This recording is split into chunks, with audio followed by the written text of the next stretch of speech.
This week in South Baltimore. Sobo, hun. Brought to you by southbmore.com. What's up, everybody? Welcome back to the podcast. This week in South Baltimore, brought to you by southbmore.com. As always, I'm Nate Carper, joined by Kevin Lynch. Kev, what's happening, man? Not too much. Loving the springtime, I'll tell you that. Oh, man. Yeah, it's hot out finally. This is awesome. It's what we've been asking for. Bring the heat. There's nothing longer than a COVID-19 winter. That's the winter that lasts forever. And yeah, and we're just glad to be back here on the podcast. And we got a special episode today, everybody. We're actually going to be talking to Jim Chivers and Mike Gioioso. And these are two real estate heavyweights here in the Baltimore area. They do a lot of work here in South Baltimore as well as all over the city. But Kevin's going to be interviewing those guys. And Kevin, want to tell us a little bit more about your interviews today? Yeah, there's just some huge stories going on in the local real estate market. As last week, Under Armour announced that they are going to officially make that move down to Port Covington. And certainly they mentioned while doing that, they're going to be selling their Tide Point complex and Locust Point. So that's a big story. I really wanted to get some perspective on the future of Tide Point, how the move to Port Covington boosts the Port Covington project with Under Armour going there. And then also, too, you look at the Harborplace pavilions downtown. Those are really kind of in a bad state right now. They're in a receivership. You look at the states moving 3,300 office workers to the core of downtown. I want to see how that really affects downtown in different areas. And then obviously get some of their levels of expertise on in the industrial and retail markets. So really, we have these big news stories. I wanted to dive deeper into it, see what some of the pros have to think. So really good interviews we did with the two of them. I think you're going to learn a lot about what's going on now and what could be going on in the future of the greater downtown area of Baltimore. Let's get started. Let's go out to Jim Chivers. All right, we are joined by Jim Chivers. He's the vice president of Golden Company, a guy who's very familiar with the world of commercial and industrial and retail real estate around South Baltimore and the rest of the city. Hey, Jim, thanks for joining us. Kevin, good to talk to you. Thanks for having me. No problem. Yeah, so there's some really big stories going on in local commercial real estate that really are going to have some big effects on Locust Point, on Port Covington, on downtown, and many other areas. So we really wanted to get in some professionals to hear their take on these big news. So Jim, I know you're a Locust Point guy. You own that building, 1104 Hull Street, where you guys, it's a 5,000 square foot building. There's a gym going in there called Sobo Strength and Performance. I know that's a project you guys are working on getting to the finish line, but right next door to that building is Tide Point. That's the current headquarters of Under Armour. That's a 406,000 square foot complex. They also have another office building across the street that they just leased. So Under Armour announced recently, we always knew they were trying to make the move to Port Covington, but now they kind of really made it official with dates where they want to be out of Locust Point by 2025 and be completely in Port Covington. So that obviously creates a couple of big stories. We're going to have an empty Tide Point at some point in the near future. They've stated that they want to sell that complex. And then obviously you see Port Covington will get its anchor tenant. They're going to be at Port Covington. They're going to build a new 284,000 square foot office building. You add that to the other 170,000 square foot office building they already have down there. That'll give them 454,000 square feet of office space in Port Covington. Part of that new office building is going to be a 30,000 square foot store for Under Armour. So with all that said, Jim, let's start with Tide Point. What do you see as the future for Tide Point? I'm sure that's a complex that's going to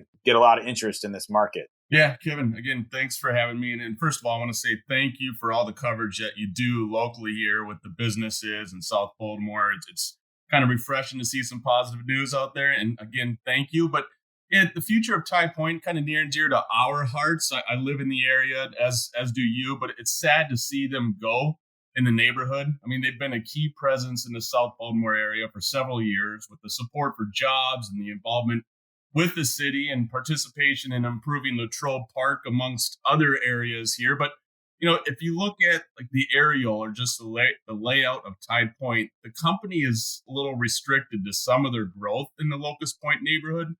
Mostly the Tide Point campus is kind of disjointed. You got to cross a couple streets, you've got a warehouse, and Port Covington will be able to whole hell of a lot more functional over there for them. And as you said, the Locust Point numbers, I looked at CoStar a little bit earlier this morning. You've got the 250,000 square foot warehouse with some offices there in Beeson Street. There's even a basketball court in there.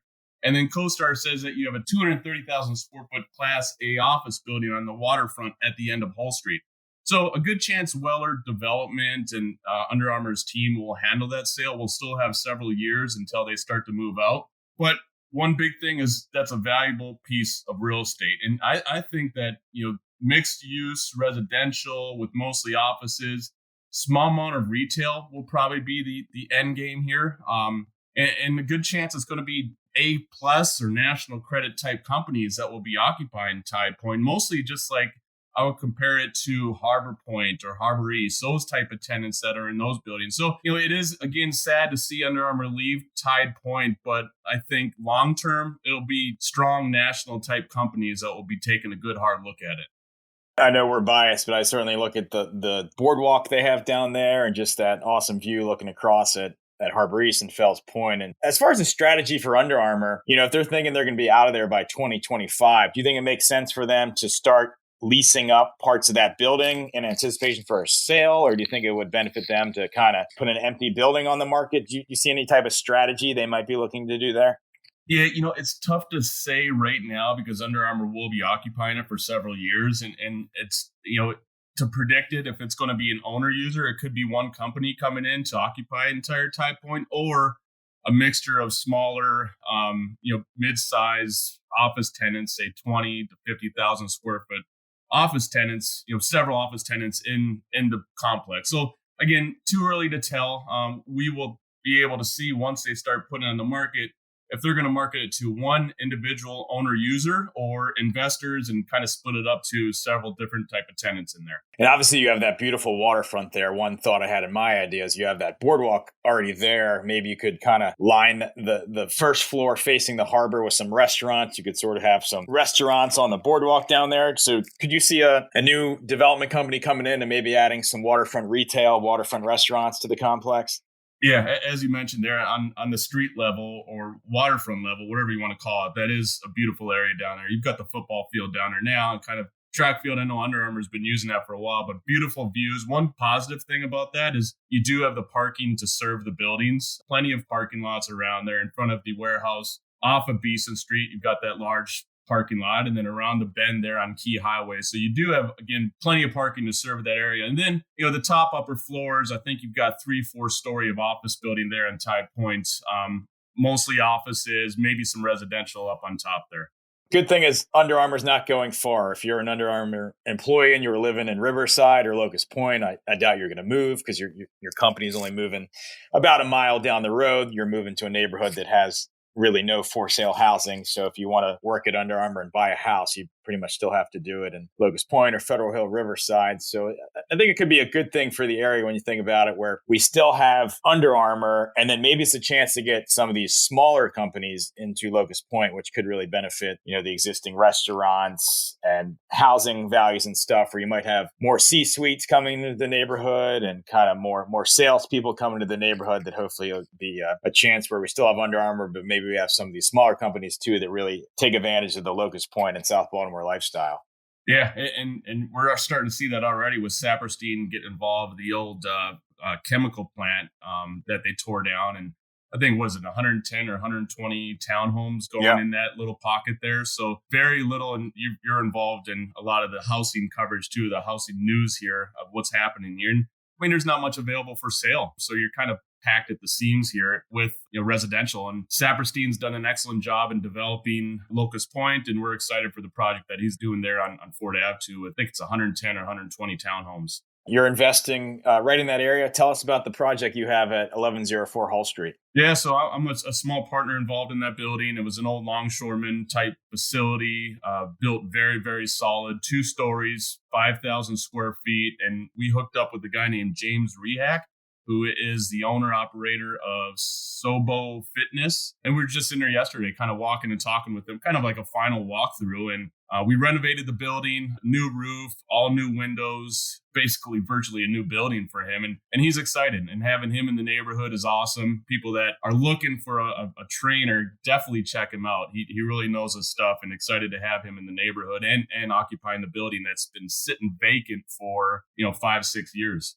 If there's anything we've learned in the last 15 months, it's that wellness is super important. So it's exciting to see another place where people can go and get in a workout. But I know James is also going to be offering physical therapy and different types of wellness opportunities there. So good job on that project.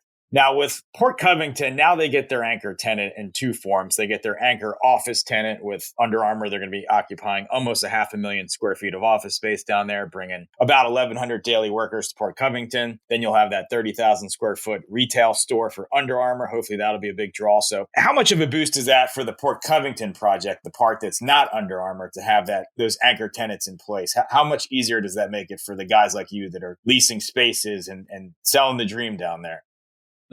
Well, just a few weeks ago, we saw the announcement of Under Armour's plan to move everything over to Port Covington, and we saw some artist renderings. And what I'm excited about, and they're saying by 2025, hopefully construction doesn't get delayed and everything stays on target, but 50 total acres Under Armour will be occupying. It's got a track and field facility, football fields, basketball courts. So, Kevin, I know you've been working on your form a little bit. Happy to meet you over there. Seating will be also available for 1,400 spectators and some of their athletic complexes there. So I saw that UA will commit to 310,000 square feet of new space. That's office, manufacturing, retail space, and total new construction in all of the phases looks to be about 3.4 million square feet of total space with office, retail, residential. And, I expect the same success for Port Covington that Harbor East and Harbor Point has experienced. On the other side of the water, you'll have plenty of parking there, access from all the main interstates, which is awesome to get off one shot right off of 95. And I always like to see cranes in the skyline. So just a couple months ago when they started to,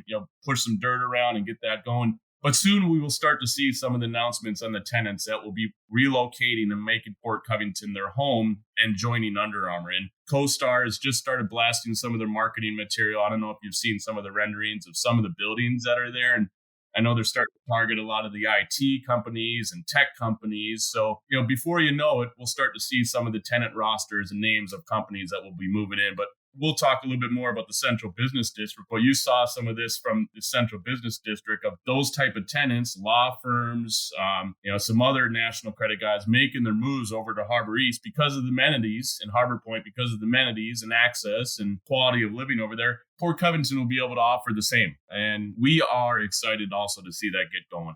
Awesome. A little info about Jim Chivers there. He's a former Division I basketball player for Loyola, so he certainly would be way better than me on the basketball court. But I'll get out there and give my all if that ever happens. But there will be several new basketball courts down there with a nice breeze off the Patapsco, so that should benefit inside guys like Jim.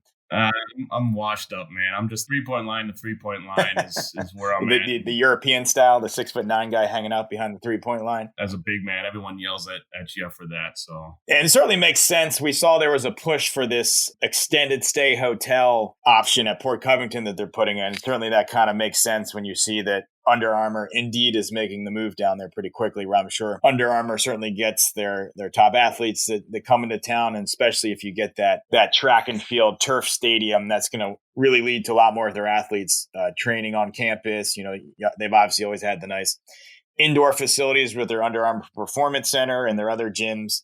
And now you'll get where they can go out to a field and throw passes and run the track. So certainly you can see as they have that extended stay hotel, that'll be a nice asset to Under Armour there. And then the Under Armour workers are going to take advantage of the new retail, possibly some of those apartments. So it'd be really cool to see that development tie together. Now, our traditional downtown, the Central Business District, certainly some big news going on there. Certainly it's struggled like most central business districts in this kind of tough office place economy that we've seen during COVID. The state of Maryland has been working on a plan for a couple years to get rid of the State Center complex, which is in Midtown, and bring those 3,300 state workers to the heart of downtown. Governor Hogan announced just last week that they're really going to put that plan into action, start to move the first 720 workers who are going to need 105,000 square feet of office space. That's about a fifth of the amount of workers that have come downtown. So hopefully we'll see about 500,000 square feet of office space leased by these state workers. And then that'll leave State Center empty, but that creates an interesting development opportunity there, which I know the state of Maryland is studying. So Jim, bringing 3,300 workers to the heart of downtown and potentially filling up about 500,000 square feet of office space. Talk about the impact that could have on our central business district. Yeah, well, it's been no secret that the CBD has seen a big hit in vacancy rates with some of the larger tenants moving to certain areas in the city or moving out of the city or going to Harbor East or Harbor Point, or maybe you'll start to see some committing over to Port Covington or even Tide Point. But the city definitely was desperately needed something to give them a shot in the arm here with, some of 3,000 employees from state agencies, not only help the office buildings and the downtown activity, but the parking garages will start to see some revenue. They got absolutely smacked not only the past 3-4 years, but during COVID. Start to see revival of the vacant retail stores that are in place down there. One important thing, and you talked to a lot of the tenants down there, is security. Security will have to be increased because of the amount of activity. And it can't happen soon enough to help the downtown area, which seems to be local leaders in the business community are starting to make it a priority to improve downtown. But it will take time as we recover from the pandemic and start to see some positive activity. And on top of that, Kevin, Harborplace is all tied into this. And we're all looking for something to give a new life and development, which was once the city's crown jewel. And anytime, I know you're probably a bigger sports fan than I am, but anytime you put on the Ravens game and nationally televised game, or even the Orioles, that's kind of the first thing they look at is Harborplace and downtown and the Inner Harbor. So it is Baltimore's crown jewel, but has become a non-performing waterfront piece of real estate for Baltimore. And it's some time ago, I think Harborplace entered receivership status with the New York owners defaulting on its loan. And all that does take time, and to make it more complicated, the city owns the land, the buildings are separate. In today's world, this receivership process does take time to work through. But bringing all of these employees to the central business district will improve downtown and improve Harborplace with all of those kind of vacant retail stores that you see now. Yeah, it certainly is just so frustrating when you look at the state of the Harborplace pavilions, as there's so many components to our Inner Harbor where you see Rash Field, the south part of the harbor, is really about to boost up with the new park renovation. You've seen the west side of the Inner Harbor that has come to life a little bit recently with West Shore Park. The aquarium's planning improvements. Obviously, Harbor Point and Harbor East are booming. We're seeing continual growth around Ritz-Carlton residences and Harborview, and it's just so frustrating. It seems like there's always one component that's kind of dragging the rest down. So yeah, hopefully there is a vision there for Harborplace soon. I know obviously there's some talented retail developers in this city, like Mark Saperstein, like Cordish Companies, like Cays Valley Partners. So hopefully somebody can get in there and do something creative in there that's not only going to draw in the tourists, but maybe bring in locals and office workers as well. And maybe turn it somewhat more into a park. Obviously, I think that would be difficult to do unless the city or state comes in and puts a lot of money down to pay for part of that. But yeah, it certainly will be interesting to see there. Certainly very frustrating. And I think we all hope that'll get resolved as quickly as possible.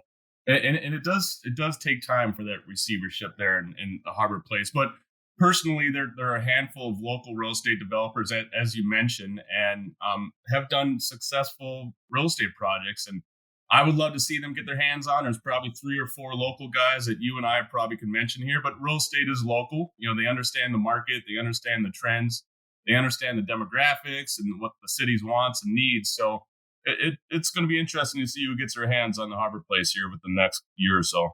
So, Jim, you're very involved in the industrial market here in Baltimore. I know you've been working on lots of deals in places like Carroll Camden and Cherry Hill and Brooklyn and in different areas. I know that's really been an active market if you see the kind of booming economy when it comes to importing and exporting and the increase in the canal and big e-commerce. So just talk to me about what you're seeing in these industrial areas. I know that's been a busy sector for you. You and I have been talking a lot about the South Baltimore deals, and one deal that we worked on here within the last 3-4 months was a project at Gaslight Square, which we settled in January of this year, which is 100,000 square foot kind of mixed use office light flex building. About 40% of it's leased. The remainder is rough shell condition. So some local investors came in and invested a lot of money in making improvements here. And we're looking for some office tenants. They've got the exposed brick, the open concept, some modern build out in there. And talking to some marketing companies that are coming through. We've had some breweries give a good hard look at it. We're still early in the game as we're going through kind of the last stages of construction now. So we're excited about the progress over there. And that's right off of Carroll Camden. I know a story that you covered was Mayorga Coffee, who just bought I believe a 70,000 square foot facility off of Austin and Wycomico Street, renovating a warehouse there, roasting facility, distribution site. So again, positive activity. They're willing to move out of Bethesda, come in that Carroll Camden market. And another big project we've been kind of monitoring and talking to the owner of is a guy named Chris Reagan, who's handling 1100 Wicomico. It's about a 400,000 square foot multiple level industrial building. And, guy Chris Reagan is handling it, kind of an incubator for small businesses. A handful of smaller sized guys are in the building, which allows room for growth. And Chris taps these guys and helps them out with resources to expand. And then hopefully they'll call either myself or Mike Gioioso to go buy a building later down the road. But it's one thing. It helps get the guys that, start up their businesses. They start in that building and then they expand into, call it 20, 30, 40,000 square feet later down the road.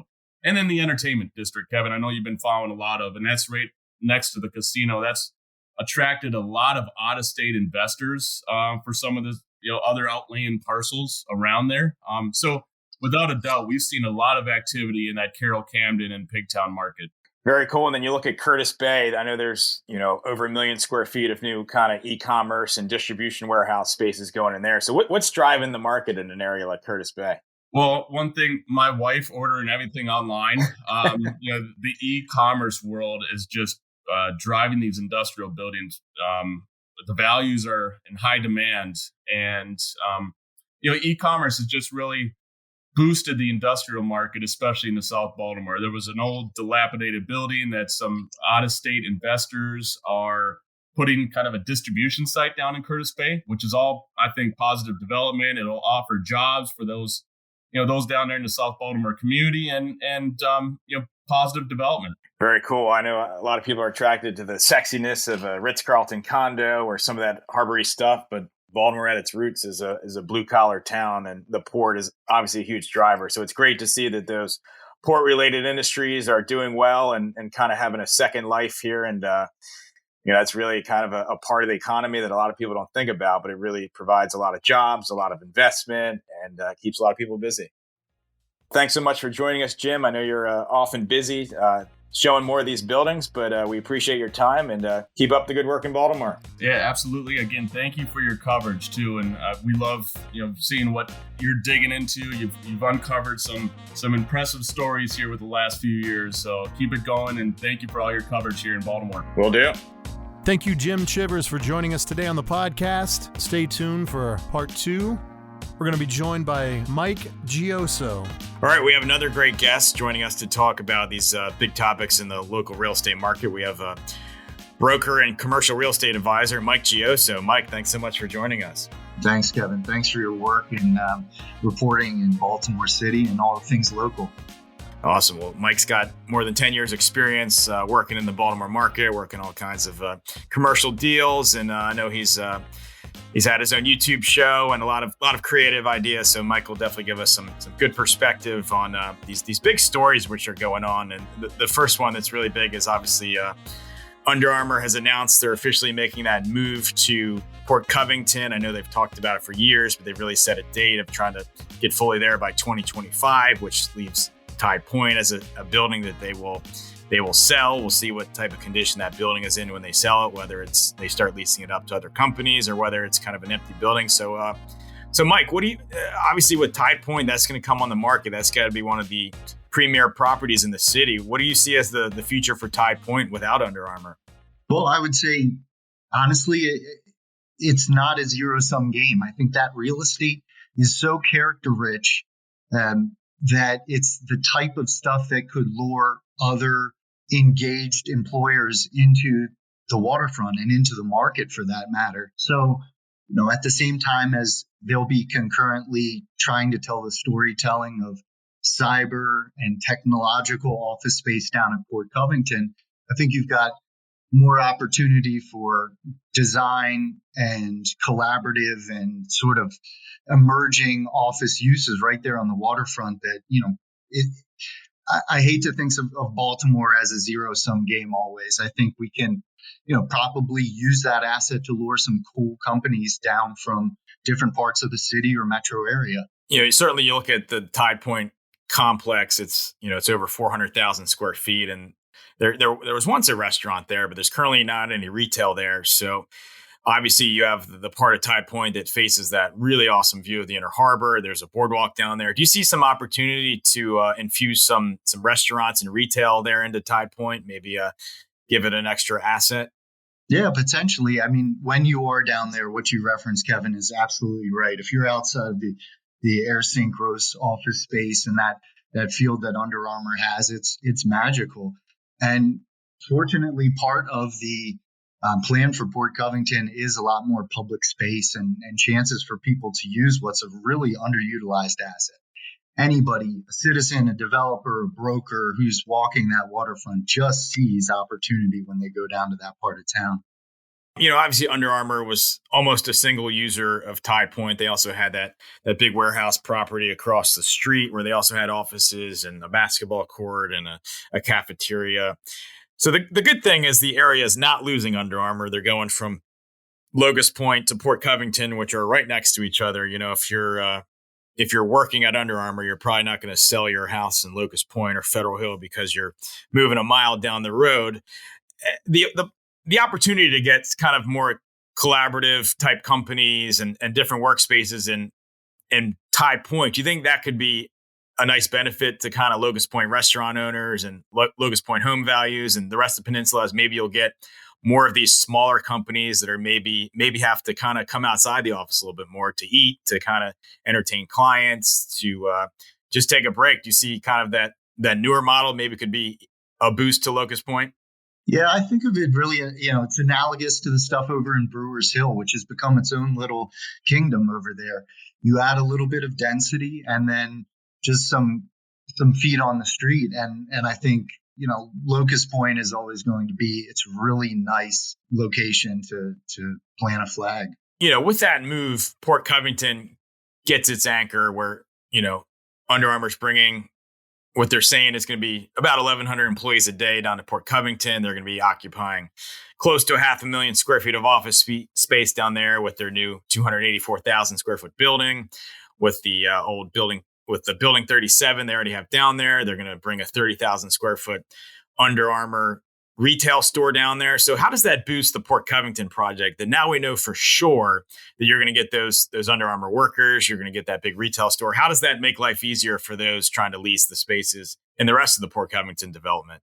Well, I think like any master development in Baltimore, it's going to be a long road to hoe. You look at Harbor Point and you look at some of the other ones that are, far more established in the marketplace. And we hear headlines every 3 months, every 6 months. It's not every month in terms of progress. So any sort of foundational identity to the property, and especially an anchor office tenant like that, is going to help the next shoe fall. So, expect future announcements about other safe bets, maybe multifamily kicking off the next phase, or hospitality, because when you have a work campus down there with a caliber of employer like that, then of course there's going to be an extended stay hotel or something. So they out of the box, I'm sure, understand the demand that's going to come with just that one piece of satisfied demand down there. And with that Port Covington development, obviously we're hearing about,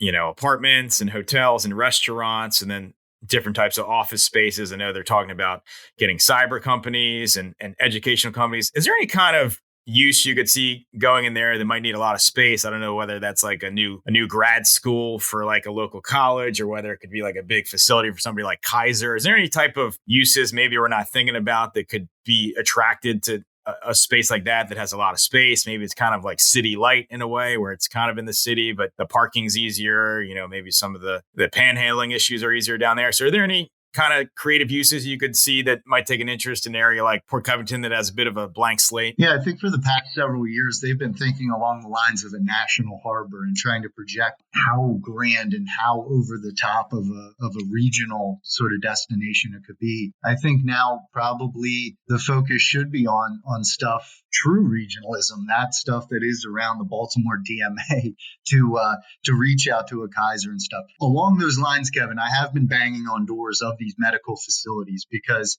essentially, as retail has struggled to absorb space, and with healthcare being so sort of prominent in today's discussions of everything, a lot of the activity in leasing is taking place in physical therapy, dental, these medical service uses, outbound and small.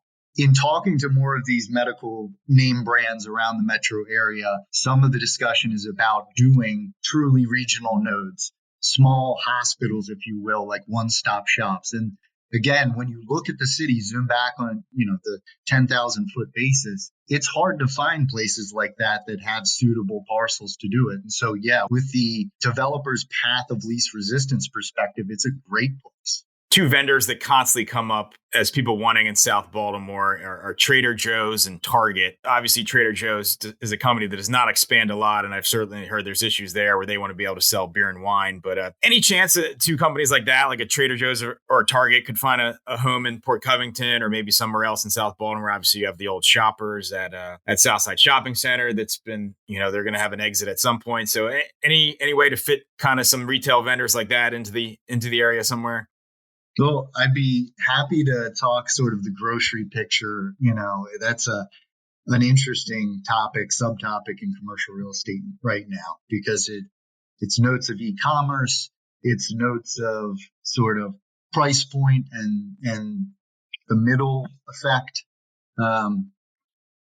So that could be like a whole different ballgame. But in South Baltimore, I would say you'd be hard pressed to demonstrate need. I hear things about the Shoppers box, because Shoppers, which was, at my most recent check, a 25 unit grocery chain, they're in a very uncertain state. And so their locations all over the East Coast are falling out and becoming different things. So Southside Marketplace, it's not controversial to say probably inside of 2 years will not be a Shoppers. So there'll be some other grocery offering there.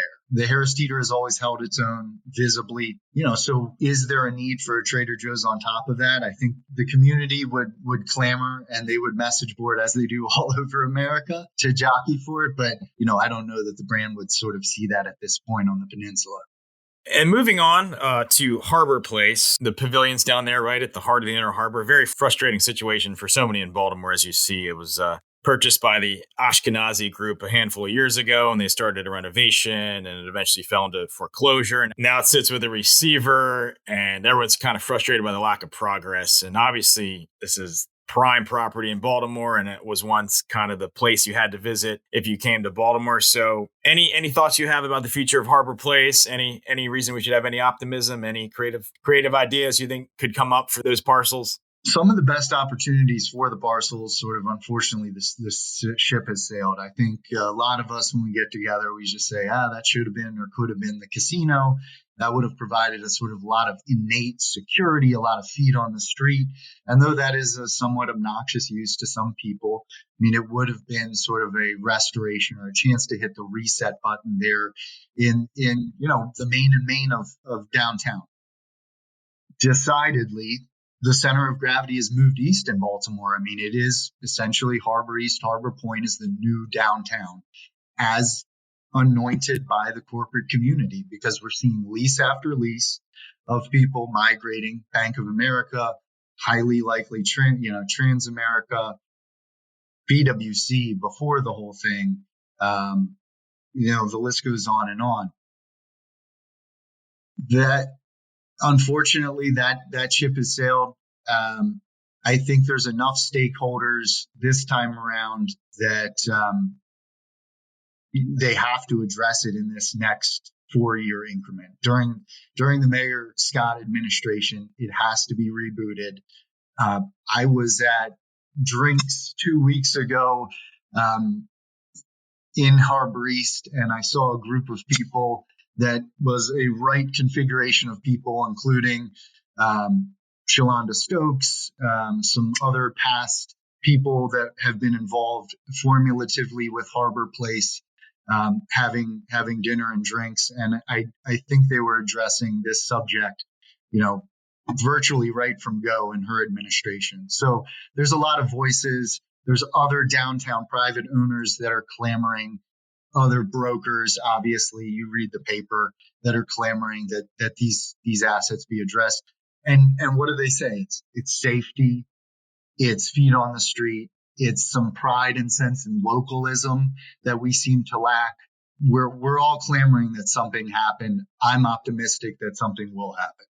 Is there any talk about maybe leveling one of the pavilions to maybe get more park space down there and maybe boost the other pavilion? Or are there any creative thoughts you're seeing about how to really reinvent it down there, maybe get better views or anything like that? I know a committee was formed a couple years ago, which had all the OG people from the Rouse Company included and saying, hey, what should this be a second time around? A good friend and mentor of mine, Bowie Arnott, was on that committee and, wrote a letter of support or some sort of opinion on it. And, it is a blend of needing to diminish the amount of retail that's there and blend it with other uses.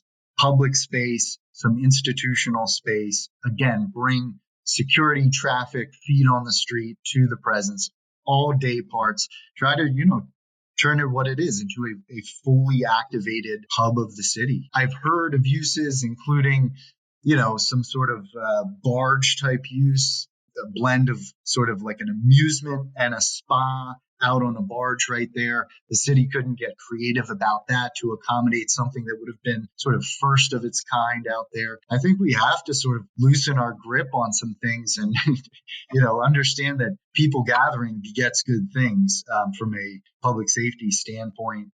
Speaking of people gathering, Governor Hogan sort of expedited their move in recent weeks to get those office workers who work for the state of Maryland from State Center, which is in Midtown, down to the downtown core. They're going to start with a first load of 720 workers looking for 105,000 square feet of office space. The total will eventually be, 3,300 workers. Likely they'll be looking for somewhere in the ballpark of 500,000 square feet of office space. What type of impact could you see that having on the central business district? Yeah, it feels like the cavalry has arrived.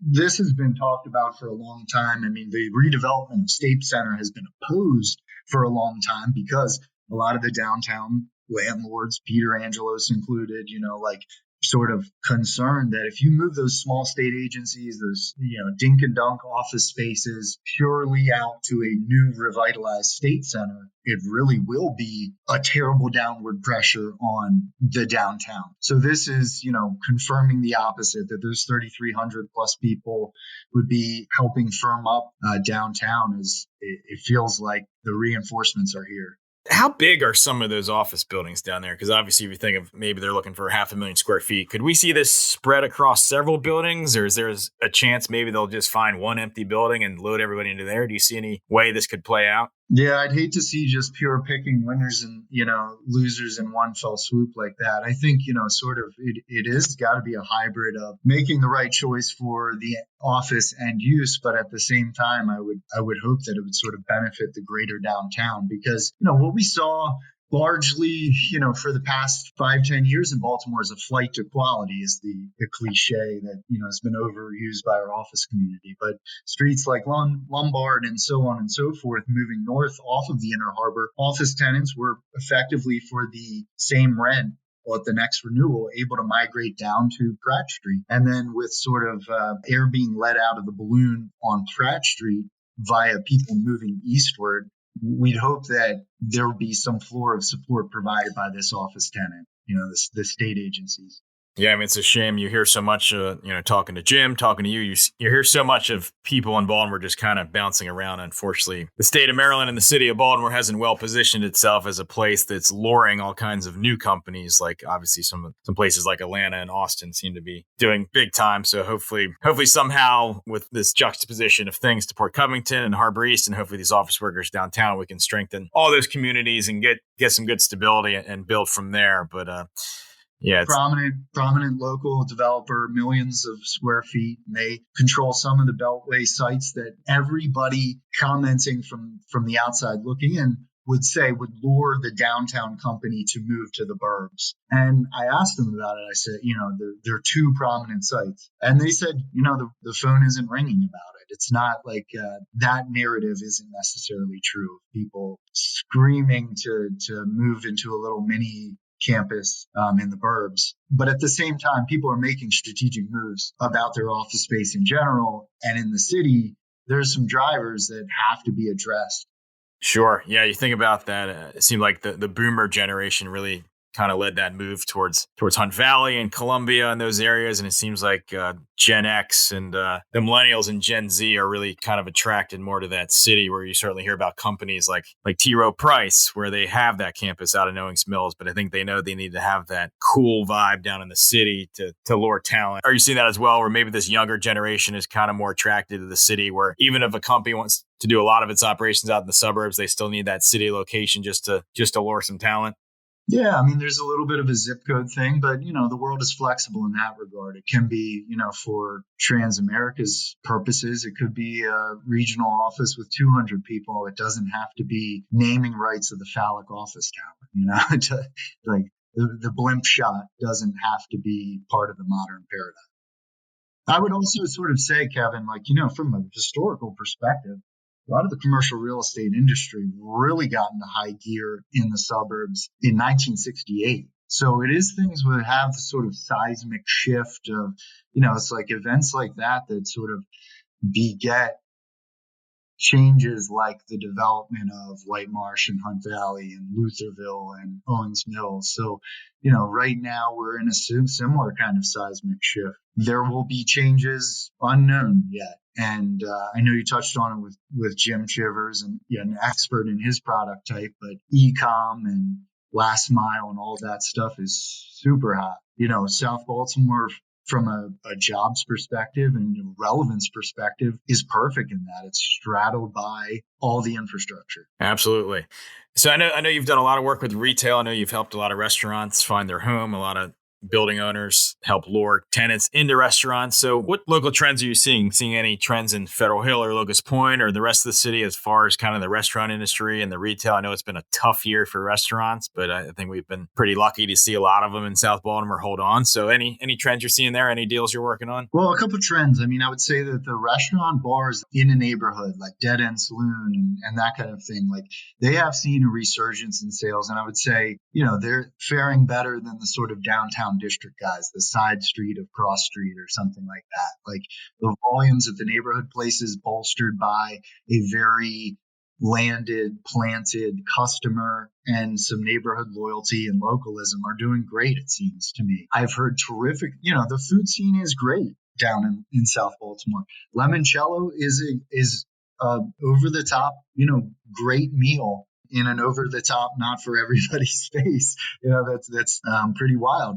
Then, I hear nothing but good things about Jason Ambrose's place down in South Baltimore, the old Salt Chef. 1157 Bar and Kitchen. Yeah, Kitchen and Bar, I mean, and that's from other industry food folks like telling me I have to go. So I think there's a lot of assets to be proud of down there. And I know I have two tenants that are perennially nibbling down there. Towson Hot Bagel, which never landed a deal. Yeah. And then another group from Howard County that's ethnic food, and we've been nibbling around Anthem House and Southside Marketplace, just unable to make the two ends of the rope connect. But there is some activity, and I think you've got some exciting new openings that have occurred there. So everybody seems to be staying put. I'm not seeing for lease signs flying up. So gotcha. Well, we've mentioned Towson Hot Bagels, Trader Joe's, and Target in one podcast. I think this thing might go viral. All right. Hashtag go viral. Well, certainly, man, if we could get, I know that Towson Hot Bagels deal to South Baltimore has been talked about and flirted with. I know you know the nuts and bolts of that. You probably can't disclose. I know that's been talked about for a long time, but man, would that make people happy. So hopefully something happens there. I know there's some opportunities to get those bagels on the peninsula with certain vendors, but certainly would be cool to get the whole deal. And before we let you go, Mike, anything you're working on? Any news with you you'd like to let us know? Anything coming in the pipeline? Well, I should tell you, Pizza Channel, Kevin, that from Business Property Pro, I leased my first space without actually showing it. So on the edge of Harbor East, 803 South Caroline Street, Henry DeFord and I leased the former Agora Market space to the folks that own Namaste Baltimore up in Roland Park. To do an Indian restaurant. They're in for liquor board transfer. They should be opening, I guess, in early summer. But it is a first from a fellow YouTuber. First time I've leased a space without actually keying the person into it. Very cool. Yeah, obviously, got to love all that technology with phones and Wi-Fi, and that allows us to do a podcast like this. So very cool. Hopefully it's a good next 6 months for everybody. People are getting vaccinated. It feels like things are getting more normal. Things are getting loosened. So hopefully whatever people knew as kind of normal business, I don't think we'll ever get back to normal, but hopefully things feel more normal this summer and continues forward, and hopefully keeping guys like you and Henry and Jim very busy. Mike, thanks so much for joining us today. There's obviously some huge real estate stories going on, and you've really provided some great perspective. And hopefully with things like Harborplace and the development of Tide Point and Port Covington, we can check back in with you hopefully within the next year or so. And hopefully there's more news to discuss there. And best of luck with your deals. And thanks for joining us, Mike. Hey, thanks, Kevin. Thanks for all you do and your reporting. Seriously, I think South Baltimore's got a lot to be proud of and a lot to monitor, and you do a great job with it. This week in South Baltimore. Brought to you by southbmore.com.